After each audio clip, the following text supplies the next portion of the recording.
Ọlọ́run Elédùmarè ọba ògógó, ọba àjíkí ọba àjíkí ọba afẹ́nifẹ́re ọba àdúrà pé agbẹnimọ́dẹ́yìn afúnimọ́ṣẹ̀rẹ̀gún ọba alógolọ́lá aní ìlẹ́yẹ ọ̀gbọ̀gbà tí gbára àdúgbò abọ́ gbogbo tí fi yọmọ ẹ̀ náà fẹ́.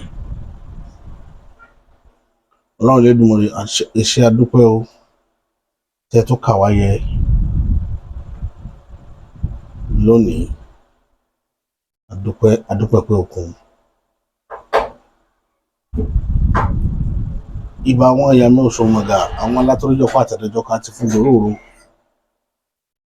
àwọn tó wẹ̀ nú omi sálá solo, àwọn òṣòlò sálá, àwọn tó wẹ̀ nú omi sálá solo, òjijì fìrí ọdẹ́sákóyaró àrògìdìgbà sàkóyè ogun oníbàtẹ́ pẹ̀lẹ́ mọ̀jà tí bá ń dá láìfọ́ ọkàn ní ìbà ẹ̀ lọ́wọ́ yín àti ìdímòdì èèyàn. Ìbà o láàlú òbírò kó dọwọ́ rẹ o, òfẹ́ bàtà kù tó bàmùbàmù, ilẹ̀ ọ̀gẹ́rẹ́ dọwọ́ rẹ. Mọ̀jà ṣe ọtẹ́ mọ̀jà tójú ilẹ̀ mọ́lẹ̀, mọ̀jà kẹ́gun ayé gún alẹ́sẹ̀, mọ̀jà ti sọ fún àwọn àgbàlagbà. Aṣọ ọ̀ka ènìyàn mọ̀jà bá wọn tẹ̀. Elédùmarè ọ̀rọ̀ mi dọwọ́ rẹ o. Ọlọ́run ọba tó láyé, ìwọ náà la mọ̀ bẹ̀ lórí ọ̀rọ̀ orílẹ̀-èdè yìí. Kọ́lọ́run bàbá dá ọwọ́ ajogun bí, kọ́lọ́run bá dáwọ́ rẹ̀ dúró. Wàhálà tí ń ṣẹlẹ̀ lọ́wọ́ ní Jos tó ṣẹlẹ̀ lọ́dún 29 yẹn, ó mú ọkàn èèyàn pòrúurù, ó mú ọkàn èèyàn pòrúurù. Wàhálà ilé débi pé wọ́n tún tẹ aláboyún náà sínú àgbàrá ẹ̀jẹ̀. Wàhálà yẹn le. Ẹ̀yin ènìyàn mi, gbogbo ẹ̀yin tẹ́ ẹ̀ sọ́pọ́tì ìjọba tó wà ń ta, ó yẹ kí gbogbo àwọn kan wọ̀nyí náà máa jáde kọ́gbọ́n yín. Kò sí bó ṣe léwu, ọmọ ẹni lọmọ ẹni ò mọ jẹ́, ọlọmọ ẹni ò ní ṣèdí bẹ̀bẹ̀rẹ̀ ká fi lẹ̀kẹ̀ sí di ọmọ ẹlòmíì. Gbogbo wa ló yé yékéyéké, ṣùgbọ́n ẹ máa ń ní gbèdéke ibi tí yẹn máa bá dé. Ọmọ bàbá Ṣèyí, ọmọ bàbá, ó tẹ àtẹ̀jáde kan lánàá tó ń plédì sí gbogbo ọmọ orílẹ̀-èdè yìí. Ìwé kan fún wọn ká àwọn èèyàn fọkàn tẹ̀lé bàbá ọ̀hún, kan fún ní chance láti ṣèjọba, pé gbogbo àwọn èèyàn ní ó gbádùn ìjọba náà. Mo rí wípé ó mọ̀ wípé inú ìlú yìí ó dùn, pé about 75 to 80% orílẹ̀-èdè Nàìjíríà nínú wọn ò dùn. Torí ẹ̀yin tẹ́ ń dìfẹ́ǹdì bàbá, mo kàn ń rẹ́rìn gbogbo ìgbà ni. Ẹ̀yin fúnra yín mọ̀ pé òpùrọ́ ayé àti tọ̀run ni yín. Ẹ kàn ń ṣe nǹkan tẹ́ nígbà tí èèyàn ṣe nǹkan torí kó lè ro kókèlè rẹ kó lè pọ́n.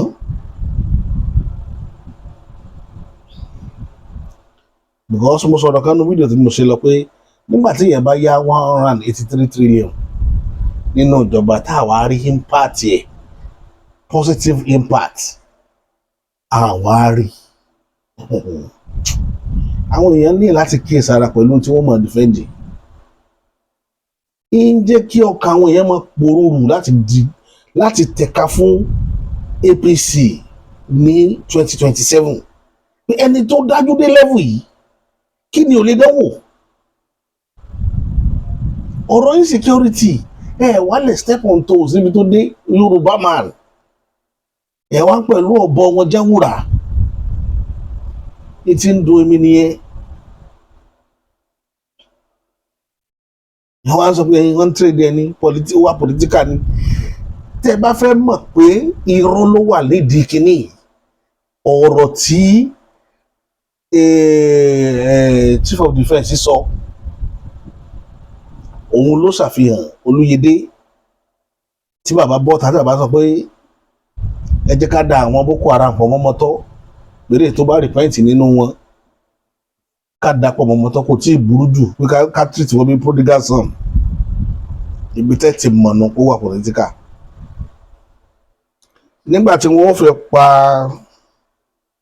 ọ̀gágun Taoridi Lágbájá kò sọrú language jáde ló jẹ́ kó tètè mẹ́mẹ́ rẹ̀ kó lẹ̀ wọ́n rí pé bí ṣe ń gbé ó lágbára bẹ́ẹ̀ náà àwọn ọ̀gá ológun tó ti pa wáyẹn o ká má ti rí pé ọwọ́ rẹ̀ ó le jù ṣùgbọ́n eléyìí fẹ́ ṣayé Olúyẹdé ò fẹ́ kú fáwọn ọmọ rẹ̀ ní ìsìn òun ló mú wọ́tàrú statement yẹn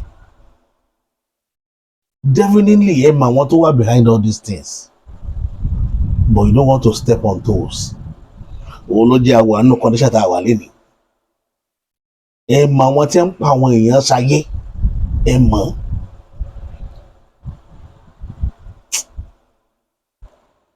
àwọn èèyàn mọ ìtumọ̀ kí wọ́n fi góòdì kọ orúkọ èèyàn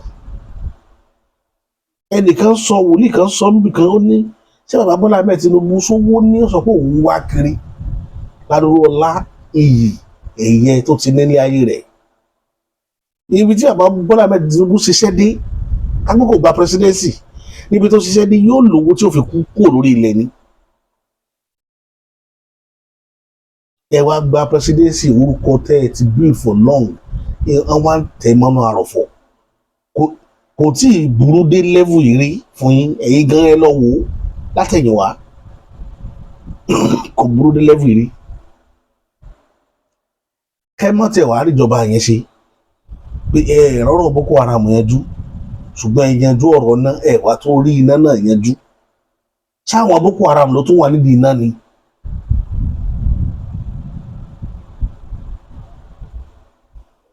Mínísítà wa ń jáde wá ní owó tí wọ́n ná sórí iná is about $100 billion nàmàlà lórí iná bó wálẹ̀ tí ń rí náà tẹ̀ ń fáwọn Ghana tẹ̀ ń fún Togo tẹ̀ ń fún Cotonou ní bolẹ̀ tí róhùn bolẹ̀ tí rówó tẹ̀ ń fi pàwọ́ àná fún wọn. ara tí wọ́n pa Murtala Muhammed sí rèé tó ní ìlú wọn ò tí ì yó wọn ò lè tí ì máa ṣe foreign aid àìṣe foreign aid yẹn nǹkan tó pa Murtala sí nìyẹn statement yẹn tó kulé lórí nù pé ìlú Nàìjíríà ò tí ì yó ká jẹ́ kí Nàìjíríà ò yó ná pàṣẹ Nàìjíríà bá yó any country láfíríkà tó bá wá fún foreign aid òun mọ̀ assistance òun mọ̀ render ẹ̀ tó pa Murtala fún nìyẹn ẹ lọ wádìí ọ̀rọ̀ tí mo sọ yìí dáadáa ẹ wá ń fẹ̀mí àwọn èèyàn ta káìtì òṣèlú nǹkan tí òṣèlú ní òjé Nàìjíríà ò gbádùn ní òjé káyé Nàìjíríà ò dáa torí ẹ̀ mo fi sọ fún yín pé ṣé ayé ilé ìtàǹbalẹ̀ tí wọn bá ti pín gbogbo èyí tẹ́ ẹ sọ pé Nàìjíríà wọn gbọ́dọ̀ pín àfẹ́ pín kinní kan èyí làárọ̀ ọmọdọ́mọ yóò jẹ ìyá rẹ̀ lágbára ọlọ́lọ́ ẹ̀ ní rọ́nà àbáyọ gbogbo èyí tẹ́ wà nídìí kán mọ́ pín orílẹ̀-èdè yìí ọ̀nà àbáyọ ò ní wá fún yín èpè rẹ̀ pínpín láàmú fúnra wa tábàtí tílẹ̀ bá ti mọ́ àwọn èpè àṣẹtami èpè kúkú la fi báyé Abacha jẹ́ èpè la fi báyé Babangida jẹ́ tó fi dẹni tí wọ́n kámbàsì sórí agbádá lónìí èpè ló pa Buhari èpè bàbá Tinubu wọ́n ti ń fún ẹ̀yìn náà ní àwọn èpè àwọn akọ èpè tó burú jù téèyàn ò gbọdọ̀ máa fi ti gbọ́ èpè tí wọn ò tí ì ṣẹ́ fúnra yín rí wọ́n ti ń ṣẹ́ fún yín báyìí wọ́n ti ń ṣẹ́ fúnra yín ẹ gbọ́ nǹkan tí pásítọ̀ yìí sọ ẹ gbọ́ nǹkan tó sọ. Tinubu ti tó tán kó tó become a president our president ó ti lórúkọ kó tó become a president ṣùgbọ́n sọ ọ̀rọ̀ kan ní Abẹ́òkúta ó ní òun ò fẹ́ kí wọ́n ka ìtàn orílẹ̀-èdè yìí kó má sorúkọ tòun bẹ̀ orúkọ ló fẹ́ lọ make dádì ẹ ti wá make orúkọ ìyà ń jẹ àwa ẹ ṣe dáadáa o ìjọba tó bá ti wá tí ò bá ti rí ní orílẹ̀-èdè yìí ṣe kò lè succeed yes any president tó bá ti jẹ ní orílẹ̀-èdè Nàìjíríà tí ò bá ti lè ṣe iná ìjọba yẹn máa di ìjọba yẹpẹrẹ ni ask me why in the book of Genesis chapter 1 ẹ bá mi kà á Genesis chapter 1 wípé ní àtètèkọ́ṣe Ọlọ́run dá ọ̀run òun ayé wà ní jújú ó ṣòfò òkùnkùn wà lójú ibú ẹ̀mí Ọlọ́run rá bàbà lójú omi Ọlọ́run wá pa yes Ọlọ́run wí pé kí ìmọ́lẹ̀ kó wá ẹ máa gbọ́ mi sà iṣẹ́ àkọ́kọ́ nìyẹn sà. If you are a local government chairman, if you are a minister, senator, president, tá ẹ bá ti lè jókòó ká ẹ ṣe iná ìjọba yóò lè succeed. Ọlọ́run dá ọ̀run òun ayé sì wà ní jújú òkùnkùn bu ayé mọ́lẹ̀. Ọlọ́run wá wò wípé kí lòun lè dá ṣe nínú òkùnkùn, kí ni òun lè dá ṣe nínú òkùnkùn. Ṣáwọn bíbù yóò wọn ka bíbélì ní àbọ̀ ọ̀nà mọ́ṣáláṣí. Òkùnkùn bu ayé mọ́lẹ̀. Ọlọ́run wá pàṣẹ pé kí ìmọ́lẹ̀ wà. Iṣẹ́ àkọ́kọ́ nìyẹn tí Ọlọ́run kọ́kọ́ ṣe. Tell me, ẹni ìjọba tó bá ti wá tí ò lè fún wa ní stand tí ò lè fún wa ní stable light. Ó máa lo 4 years yẹn lásán ni o. Àní mo ń bèèrè question kan, ẹ kò sọ nǹkan méjì tó jẹ́ àṣeyọrí ìjọba tó ń lọ lọ́wọ́ yìí. Wọ́n gbé wa ní handicap ní. Ṣé mọ̀ wọ́n ọ̀dẹ̀ lójú tì. Wọ́n ò lọ wo fídíò wọn nígbà tí wọ́n ń campaign. Kí wọ́n lè mọ̀ wípé ìjọba onírọ́ òun là ń ṣe Nàìjíríà. Irọ́ ti pọ̀ jù. Ọlọ́run ò dá ayé ṣe láìsí mọ́lẹ̀. Ẹ̀yin fẹ́ wá ṣèjọba tí yín nínú òkùnkùn. Iná máa wà. Kí ló ṣe iná wa? Ṣé bá fún àwọn ìlú kan níná? Tíná wọn ò dẹ̀ ṣẹ́jú. Kí ló dé tí àwa tá a fúnyàn ní nǹkan tá a fi dá láìní? Ṣẹ̀tẹ̀rẹ́ ẹ̀yìn kẹjẹ electricity wèrè lẹ́yìn jọ. Ó lè níyí. You be collecting money. Ẹ máa gbé bills wá. Mo ra prepaid láti January. Kí wọ́n fi lè mọ bí ayé àdúgbò táwa ṣe wà yìí. Ayé wa ti ráàkì àti ẹ̀sìnú ìjọba tó ń lọ lọ́wọ́ yìí. Mo ra prepaid 5,000 láti January. Kò tí ì tán. Ngbàtà níná. Mo wá ọmọ kan wá sọ́dọ̀ mi. Ó ń gbé ní Abẹ̀sán bíbáyìí. Ní Mọ̀sán bíbáyìí. Ó ní káàdì táwọn máa ń lò lójúmọ́ 7,000, 8,000. Ó nínú àwọn òkè ń lọ. Ṣèbínú ayé yìí ló wà. Ìkà làwọn pípù yìí o. Nàìjíríà máa sọ fún ẹrú pé you are a slave. Gbogbo èyí tẹ́ ṣe fi wá ṣe slave trade. Òfò ṣòfò tọmọtọmọ ni. Torí mi ò ní dákẹ́ lórí ọ̀rọ̀ yìí. Àwọn nǹkan tẹ́ ń ṣe yìí. Ìparun ló máa padà mú wá. Àwọn nǹkan tẹ́ ń ṣe yìí. Ó máa padà mú ègún ayérayé wá sórí àwọn ìran yín tó ń bọ̀. Ẹ̀yin lè ti lọ. Ṣùgbọ́n àwọn ọmọ yín máa jẹ́ ń bẹ̀. Ìtìjú ńlá ni pé a sin ìjọba kan fún ọdún 4. Àtọ́ka sóhun rere kan tá a gbé ṣe. Èmi I don't care. A lè máa gbé tẹ́bá rí àwọn ọmọ school sí mọ́jú ni wọ́n kù lọ school. Orú ti bà tí wọ́n jẹ́. Àwọn ọmọ tí ń dẹ̀ sunu AC. Àrísà yìí ti kọrin. Ó ní ẹ ṣe kó dáa. Torí tẹ́ ẹ̀ bá ṣe kó dáa. Tọmọ tọ́ bá lọ kó tiẹ̀ bọ́mọ yín. Ìgbà tí ò lọ́la tọmọ yín lọ́jọ́ ọ̀la. Insecurity tó wọ́n máa fà ló fà yìí. Bíi ti Boko Haram tó ń ju àdó olóró. Ẹ ṣe kó dáa. Ẹ bá ń kàwé òwe. Ìwé òwe 14 ẹ bá mi kà. Verse 12. Ọ̀nà kan wà. Ó dàbí ẹni pé ó dára lójú ènìyàn. Ṣùgbọ́n òpin ọ̀nà yẹn ọ̀nà ikú ni. Ikú lè rí ẹ̀ṣẹ̀. Ọ̀nà tẹ́ ń gbà yìí, tẹ́ ń tọ̀ yìí, ọjọ́ kan ni ìlú máa dìde wípé ìjọba ẹ̀pọ̀ tó wà. Minister of Power wá jáde. Ó ní aka fóun lọ́sẹ̀ méjì. Ń dẹ́ ìríṣẹ́ lọ́dún 3. Tálẹ̀ ń tàn. Àní nínú àdúgbò yìí, mo ní church níbí. Mo ra káàdì 5,000 sí church. Láti January, káàdì yẹn ò tí ì tán. Nílé ọ̀dọ̀ mi, ní oṣooṣù, àwọn olórí burúkú yìí, wọ́n mú 15,000 naira wá. Nínú street kan náà dẹ̀ lájọ wà. Ṣẹ́ni pọ́lẹ̀ ni wọ́n gbogbo owó tẹ́ gbà ẹ̀ jóná ni. Ẹ wọ́n máa jóná lẹ́yìn kọ̀ọ̀kan báyìí ni. Káàdì 5,000 tí bá gba prepaid sílé ọ̀dọ̀ mi ní tẹ́nàntì o. Èmi nìkan mò ń gbé bẹ́ẹ̀ o. Mo ní káàdì 5,000 ní chọ́ọ̀chì. Láti January kò tí ì tán. Ní oṣooṣù, wọ́n dẹ̀ ń gbé 50,000 wá tó ń pè mí ò ní prepaid nílé ọ̀dọ̀ mi wọ́n dẹ̀ tún gbé ládà wá ṣe rí tó máa fi nínà yí orí ẹ̀yìn power holding tó bẹ̀ sí máa nà yín kiri ẹ mọ̀ pé ti ṣẹ̀sìn ayérayé torí ẹ̀ tí ẹ̀ lójú tì tábà tó wà lọ sọ́fíìsì wọn wá ní take it easy you are going to resolve it ayé yìí máa bẹ́ skẹ́ ni ó ní ọ̀nà kan wà ó dàbí ẹni pé ó dára lójú ènìyàn ṣùgbọ́n òpin ọ̀nà yẹn ọ̀nà ikú ni ẹ kàwé òwe 1625 ọ̀nà kan wà tó dàbí ẹni pé ó dára fún ènìyàn ṣùgbọ́n òpin ọ̀nà yẹn ọ̀nà ikú ni ẹja wá gbàdúrà gbogbo ẹni tó ń fi ara ni wá lórílẹ̀‐èdè yìí olúwa jẹ́ kó fìnira jáde láyé olúwa jẹ́ kí ìran rẹ̀ kí wọ́n ní ìnira tó máa fi jáde láyé lẹ́yìn kọ̀ọ̀kan ẹ sọ́ dàdúrà. pásítọ̀ ló sọ tiẹ̀ lọ́hùn pẹ̀lú èpè ńláńlá ewu tó fi ẹ́ǹdì ẹ̀ ṣe pé èpè pọ̀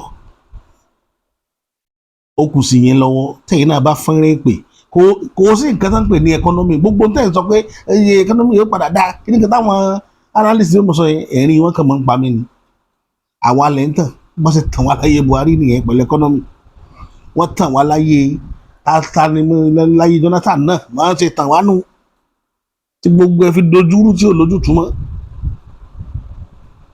àwọn kan ó sì máa kó owó yẹn bí kan tírílíọ̀n ó sì máa sọnù ìjọba dẹ̀ máa sọ fádà ló pé kò sówó àwọn kan dẹ̀ ń kó tírílíọ̀n gbogbo yín dẹ̀ ń gbé mọ́tò tó tí wọ́n bá rà fún presidency wọ́n lè ra ẹni pé wọ́n ti ra Toyota 400 pieces iṣẹ́ àwa wa la sọ́mùgọ̀ làwa ta ẹ̀rọ pàǹbá ẹ̀ ń bá sọ̀rọ̀ ni ẹ máa ní ara ìlú ògbádùn ìlú ìdá ẹ máa ra àwọn ọ̀gọ̀rọ̀ yẹn lọ́mọ́ká láti lọ ṣe ájì ẹ mọ èèyàn tó lọ múra nínú àpò ìjọba ní Nàìjíríà lélẹ̀ tó lọ yìí àwẹ̀ tá a gbà lọ yìí ṣé àmọ́ èèyàn tẹ́ ẹ lọ múra ẹ̀rọ pé gbogbo wọn kọ́ láàrin ní láàrin là ń wò ló ń múra àbínú ṣùgbọ́n ẹ jẹ́ kí ìlú ó dáa àní ẹ mọ́ gun mọ́tò ṣùgbọ́n ẹ jẹ́ kí ìlú náà dáa ẹ jẹ́ kí tálíkà náà gbádùn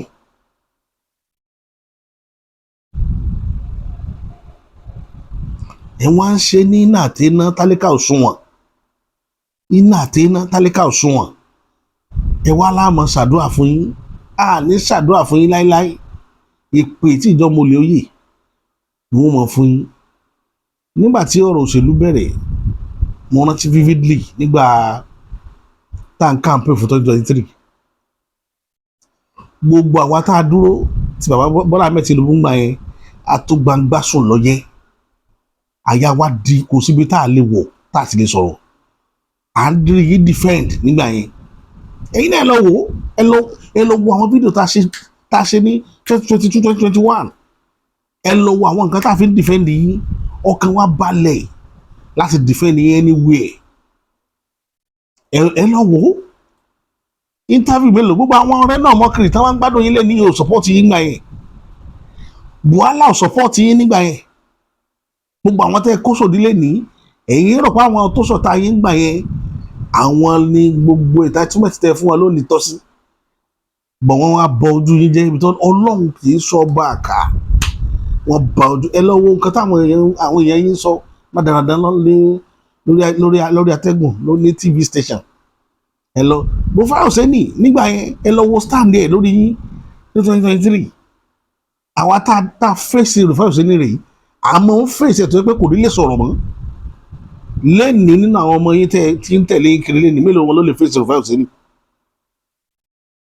mélòó nínú wọn ló lè fèsì rẹ̀ fáwọn sẹ́ni ẹ lọ wo kátìkàtì tí Buhari sọ ní CNN láìpẹ́ yìí bá Jazera dẹ̀ ni ẹ wá wo kátìkàtì ayàtọ̀nù tí bàbá ọmọ Ìgbò kan báyìí mo gbórúkọ ẹ̀ tó ń sọ iwájú rẹ̀ fáwọn sẹ́ni lẹ́yìn ìgbà yẹn tó wọ ọkùnrin kan náà Yorùbá ni tó náà máa ń dìfẹ́ ní tẹ́lẹ̀rẹ́ ẹ wo kátìkàtì tí wọ́n ń ṣe wọ́n ti rí pé irọ́ làwọn ń defend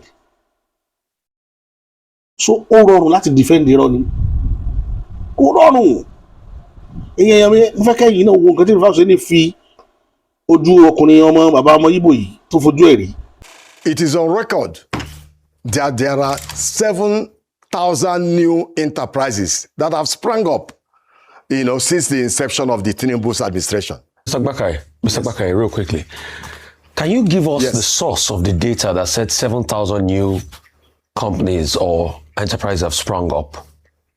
Can you give us the source of that data?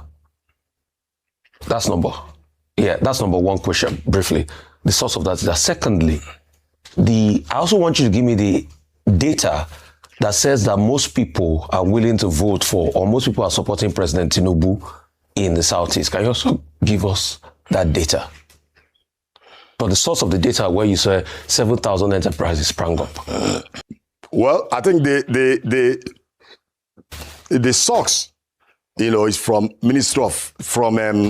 Bank of Industry as well as Ministry of Trade and Investment. I have what Bank of Industry said. 7,000. No, I have what Bank of Industry said. They didn't say 7,000 new enterprises sprang up. They didn't say that. So I have the data in front of me. That's what I'm asking you. Wait, Mr. Rufai. Yes. I told you that Bank of Industry released 636 billion. That's what I told you. And that people in the Southeast are also beneficiaries. No, you said no. You said no.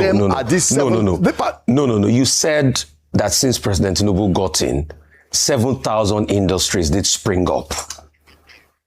That's why I'm asking, where did you get that data from? I said 7.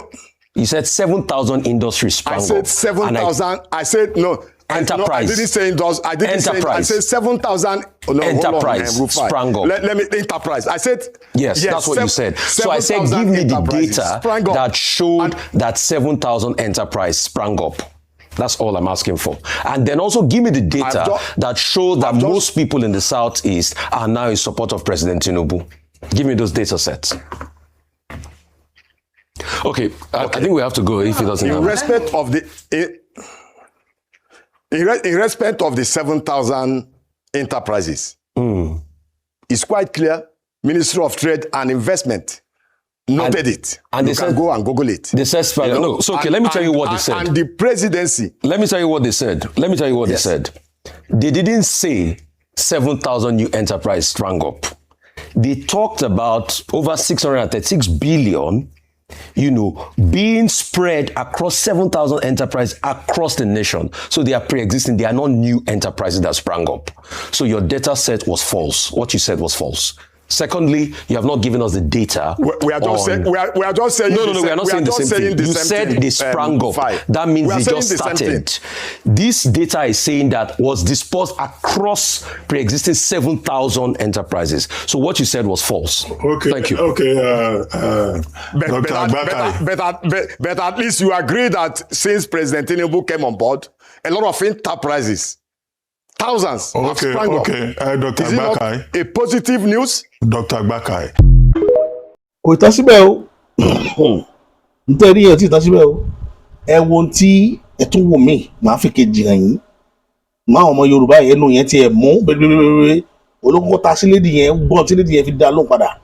Can you speak to us about some of the socioeconomic indices that the president has turned around? What has improved in real data terms under this presidency? Okay, because you're always in the studio, you probably don't know what is going on in Nigeria. There's this thing they call NEL. I'm sorry, what do you mean by that, sir? And there's this thing they call student loan. Excuse me, sir. What do you mean I'm always in this studio? I guess that Do I not live in Nigeria as you do? Maybe you are not... I saw the people privy to the good things the party has been doing. I asked in data terms what socioeconomic indices have improved under the president. Do you understand what I mean? Life expectancy, maternal mortality, childhood education, poverty levels, health outcomes, childhood outcomes. What socioeconomic indices have improved? Right. Let me explain to you. When you have the kind of economic confusion, doldrum that we had in Nigeria, a lot of reasons accounted for, the economic situation. Nigeria was we ran into so much a economic confusion with respect to many factors. Our borrowings were ballooning. Subsidy was a cankerworm, and indiscriminate injection of funds into the economy by printing 30 trillion naira, and all of that were situations that needed situations that will exaggerate poverty, will exaggerate social protection, as you said. So the point to fix it was 2023, which was why subsidy was removed. And President Tinubu, I swear to God, I'm not in support of your government, and I'm not also against your government, but at least appoint reasonable people. God, appoint reasonable people. Who is this guy now? Who is this guy? God. Okay, we know say Sheyi Law, they lie too much on your behalf, but at least that one is even better. Appoint reasonable people. Who is this guy now? Who the hell is this guy? President Tinubu, I beg. If people like this have done something in the past to you and you feel like you owe them, dash them money, make them go their house. Don't put this kind of people in public office now. We need credibility in public office. Nigeria is bigger than this. God. This Nigeria, they give me a record. Àwọn tí ń bá bàbá Tinubu defend irọ́ ní time yìí nìyí. Àwa táwa padà tá a jẹ́ supporter àwọn ní 2022 tá a padà lénìí. Wọ́n rò pé àdá ni wọ́n mọ̀ pé ọ̀tọ̀ níbi tá a fọ̀rọ̀ sí ọ̀tọ̀ níbi tá ọ̀rọ̀ gbà yọ. Gbogbo ọpátá kò sí ní tá a ṣe tán. Mo ní I go into spiritual nítorí bàbá kí ó lè wọlé. Gbogbo tí ó bá di lọ́nà láyé àbí dànù. Nítorí pé a dúró déédéé ńgbà yẹn ṣe wá dẹ̀ múlẹ̀. Group by group ẹ lọ wo orí Facebook máa yẹn àwọn tí ń defend wọn lẹ́nu mélòó wọn ló lè sọ̀rọ̀ ju ẹ lọ wo èpè tí máa wà lọ́ndà kọ́mẹ́ntì wọn ẹ wọn tí wọ́n fojú lẹ́gẹ́ rí wọ́n ṣe ń wọ́n lẹ́gẹ́ turuturu ẹ lọ wo tán fojú lẹ́gẹ́ ẹ wo tán fojú ẹ̀ rí lọ́wọ́lọ́wọ́ báyìí èpè tí dọ́mọlẹ̀ òye èpè ara ni àwọn èèyàn tó bá ẹ wá expect kí Yorùbá ó daṣọ bò nínú tribe tí kì í daṣọ bọ́rọ̀ ìran Yorùbá ni o bàbá Bọ́lá Ahmed Tinubu máa defend eléèlé ní ẹ lọ gbọ́ ọ̀rọ̀ mi kẹ́ ẹ gbọ́ lágbọ́yé àti gbogbo followers wọn Yorùbá yìí dánwọ́ bọ́rọ̀ o òun ló jẹ́ kílẹ̀ Yorùbá settle léde tá a fi níṣòro ńlẹ̀ Yorùbá o àyè máa dánwọ́ bọ́rọ̀ ni o torí pé ẹ lè rí ìran Yorùbá tí ó rí pé ẹni tẹ́ ẹ̀ ń wo ìtàjọ́ ń gbélé yìí àmọ́ sí ọwọ́ rẹ̀ Yorùbá ní kọ́kọ́ pé ọlọ́pàá pé ọkùnrin ìtàjọ́ ń gbélé àmọ́ ilé tí fẹ́ dẹ́wọ́ ń bẹ o akọ̀mọ́ ni pé yóò lọ láàárọ̀ yóò wọlé lálẹ́ àṣemọ́ pàtó nǹkan títí tí Yorùbá bá ti rí di èèyàn wọ́n tètè sọ fún àwọn agbófinró kíákíá torí ẹ̀ ní òjò sí kírímínà púpọ̀ nílẹ̀ Yorùbá ní òsí rárá ní òfin pọ̀ bíi tilẹ̀ Ìgbò àti ilẹ̀ Haúsá nítorí pé látijọ́ ni ètò ti wà nílẹ̀ Yorùbá ọ̀dọ̀ wa náà ti máa ń sọ wípé orúkọ ó sàn ju wúrà àti fàdákà lọ ọ̀dọ̀ wa náà máa ti sọ bẹ́ẹ̀.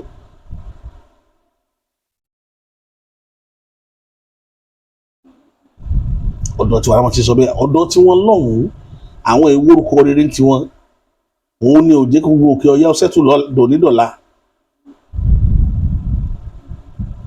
ọ̀dọ̀ tí wọ́n láti máa dáṣà ọ̀lẹ́ ń tẹ́lá àfà ọ̀dọ̀ tí wọ́n lọ́hùn ẹni tí bá ti ń tẹ́lá àfà ọ̀rọ̀ àdújẹ náà wọ̀. so kò sẹ́ni tó fẹ́ yọ̀lẹ̀ nílẹ̀ Yorùbá gbogbo oríṣiríṣi àwọn nǹkan tí ò dá ọ̀dọ̀ wọn náà lẹ́tì máa rí ẹ̀ lé lọ́dọ̀ wa ń bí torí ẹ̀ ní òfin rọrùn káwọn èèyàn ó defend ìjọba yín Bọ́lá Ahmed Tinubu because ojú ló mọ tó lónú náà nígbà tẹ́ fi sáré tẹ́ fi gbaṣẹ́ ìyẹn ní ẹgbàá láti defend the life and property àwọn ọmọ orílẹ̀-èdè yìí ni wàhálà wa ń ṣẹlẹ̀ káàkiri níbi pé ikú ń pọ̀ bá ńlẹ̀ Yorùbá gan ẹ̀ wà lè sọ píún níjọ́ títí Maiduguri ṣẹlẹ̀ ṣe bẹ́ẹ̀ gbé flight lẹ́kọ̀ọ́ Nàìjíríà jọ náà lọ ẹgbẹ́ England lọ nígbó lẹ́tí àdírẹ́sì ọ̀rọ̀ yẹn dọ́là ìmí ìlú tó ṣẹlẹ̀ ní Jos ní ọ̀dún tó ti náà jọ bẹ́ẹ̀ dé yín bá a ṣe rí káàkiri nìyẹn bàbá mo sọ mo ní wọ́n bà ìjọba ẹ̀ jẹ́ mọ́ yín lọ́wọ́ nítorí pé gbàtà yìí náà wà á máa kó àwọn èèyàn jọ ẹ̀ wọ́n ń wá ìjọ tẹ́ ti bẹ̀rẹ̀ tẹ́ ti gba ọ̀pá àṣẹ tẹ́ ti ń sáré second term tó pa ìjọba yìí nìyẹn. àwọn yẹn tètè mọ intention yín pé ilé kan wà á register orúkọ ẹ̀ ni as president is not ready to work for anything. Ready láti defend the unity and progress in Nigeria kò sí nǹkan tó kàn yín pẹ̀lú ẹ̀. tìbí to defend our unity lẹ́tí yọ kó lẹ́nu wa yẹn ẹni a máa ka o God of creation nítorí àbí kí ni national anthem ten kan sí. ẹ ti yọ to defend our unity ẹ ti yọ kúrò nù ọ̀rọ̀ ẹnu wa ìmí ilẹ̀ fún wa tẹ́ni a máa kà ṣùgbọ́n gbogbo kí ni èrò ká ti fura ibi tá a ti fura nìyẹn ẹ kàn mú kọ́ńtì ẹ kàn dábàrú gbogbo nǹkan èwo wá ló lójú ń bẹ̀ báyìí èwo ló lójú ń bẹ̀ báyìí èwo lélẹ̀ ìtẹ́yìn náà ti rí tó lójú torí la ṣe ń parọ́wà fáwọn ọmọ yín tí wọ́n ń ṣe jàgídíjàgan káàkiri wípé gbogbo ẹ̀ pátápátá ni ó lẹ́yìn ọ̀rọ̀ yìí yóò máa lẹ́yìn àjà àti èlé ọ̀rọ̀ yìí yóò máa lẹ́yìn àjà àti èlé kò sí téèyàn ṣe láyé tí ò ní àtúbọ̀tán kò sí téèyàn ṣe láyé tí ò látúbọ̀tán wọ́n ní foreign reserve wa ti hit $45 billion anírú owó yẹn ní reserve àwọn ìyà wa ń jẹ wá nílé ìpọ́njú wa ń da àwọn èèyàn láàmú bàbá àwa rí náà tàn kí la ní savings fún ṣé tí ẹ bá ní savings wọ́n ní kébi ó máa pa ni ebi nípa àwọn ọmọnàgbú àwọn country tí ò wá ní savings táyé wọn wá nítumọ̀ ju ti tiẹ̀ lọ àwọn ọmọ wọn fẹ́fẹ́fẹ́fẹ́ àwọn ọmọ yín wá ń bẹ́ bóde country mi ò ní reserve Nàìjíríà táwọn ọmọ yín lọ ṣàtìpó mẹ́ ìyá ò tí ì tó tí ó yẹ kí èèyàn orí sì lè lórí mo sọ fún pé gbogbo ẹkọ́nọ́mì ayé john tẹ máa ń kà yẹn ayé ò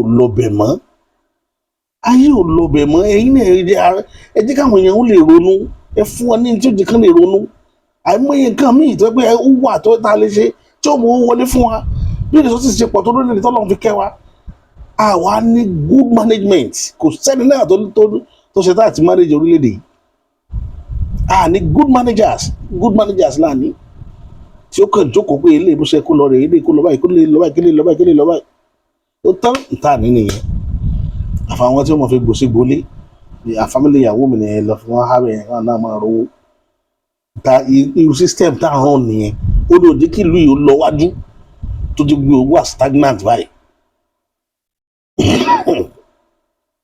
òun ni ò jẹ́ country yìí ó lọ wájú ọmọ mi nìyẹn òní mo fẹ́ kó di governor ọmọ mi kó di senator kó di minister kí ló fẹ́ di minister fún kí lọ́mọ fẹ́ di minister fún gbà tí ò bá ti ní ability láti deliver kí ló fẹ́ dá fún wọ́n kàn máa waste ọdún ayé àwọn èèyàn ẹ mọ̀ pé ọjọ́ ọ̀la àwọn èèyàn lè ń waste dànù láti mọ̀ pé àwọn èèyàn tí wà competent sí government ẹ ń waste ọjọ́ ọ̀la àwọn èèyàn nínú àwọn ó ló ń kọ́ sí problem tẹ́bí tá tó ń ṣẹlẹ̀ yìí nítorí ẹgbẹ́ minister for power wa ṣáà pariwo fún inibọ́kùnrin yóò ní deliver nítorí fi bẹ̀rẹ̀ kọ́lẹ̀ kó fi bẹ̀rẹ̀ báwo la ṣe kankan dédé tọkọtọkọ ti increase tariff gbọ́dọ̀ ti ń ṣerú ẹ̀ wọ́n jẹ gbèsè lé agbolé wọn ní tó fẹ́ lọ fowó san ibi tẹ́ ti get it wrong nìyẹn bàbá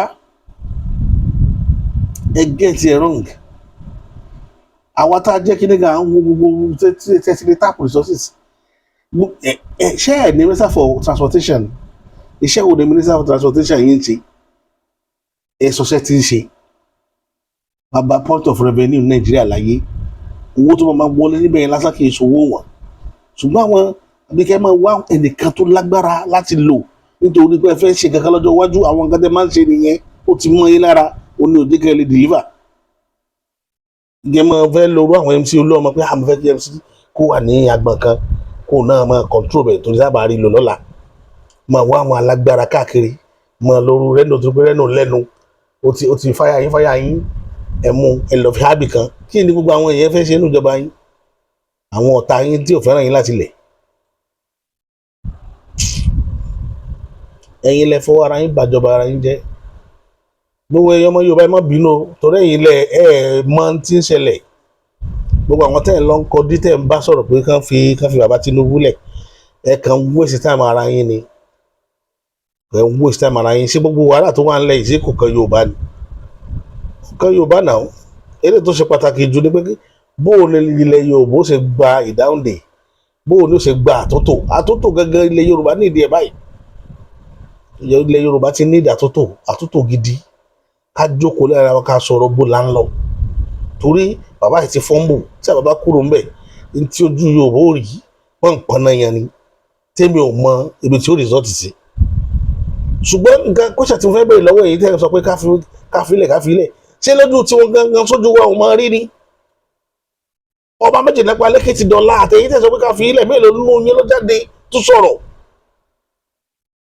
wọ́n pọ̀ ọba kan lọ́dún láìpẹ́ kó sẹ́nitọ́ gọ́vnà Oǹdó sọ̀rọ̀ dọ́là nítorí ẹrù Fúlàní ń bà yín Fúlàní wọn á mú gbogbo Nàìjíríà lẹ́rú nítorí wọn wá wù wọn ni wọ́n ń ṣe ń tiwọn Fúlàní ló ní láti àti gbé bọ̀dá ní kó mọ̀ rìn láàrin ìlú fandafanda ìṣe ni odidi ají Nàìjíríà wọn mọ̀ ní àtẹlẹ lẹ́yìn pé ọ̀kárí ọmọdé yìí wọ́n mọ̀ bẹ́rí fún ẹ jẹ́ kí Yorùbá kan àbí Ìgbò kan mú ọ̀bẹ dání ọ̀bẹ tó mú tó fẹ́ lọ fi pẹ́ díẹ̀ ọlọ́pàá 20 ní òdòdó rẹ̀ ní òdòdó ẹ̀ pé kí ló fẹ́ fọ̀bẹ ṣe táwa lẹ̀ ń tàn ẹ máa sọ pé ọmọ orílẹ̀ Nàìjíríà rere táwa lọmọ Nàìjíríà rere torí ẹ̀ mo ṣe ń sọ fún ẹ̀yin àgbààgbà ilẹ̀ Yorùbá yóò pé kó tó yé yín ẹkún ọ̀la ní tẹ́ ń wò yẹn ẹkún ọ̀la wọ́n ta orílẹ̀-èdè wọ́n dẹ̀ pín owó rẹ̀ lójú yín ẹ̀yin òṣèré kankan mọ́ wálé ń bẹ̀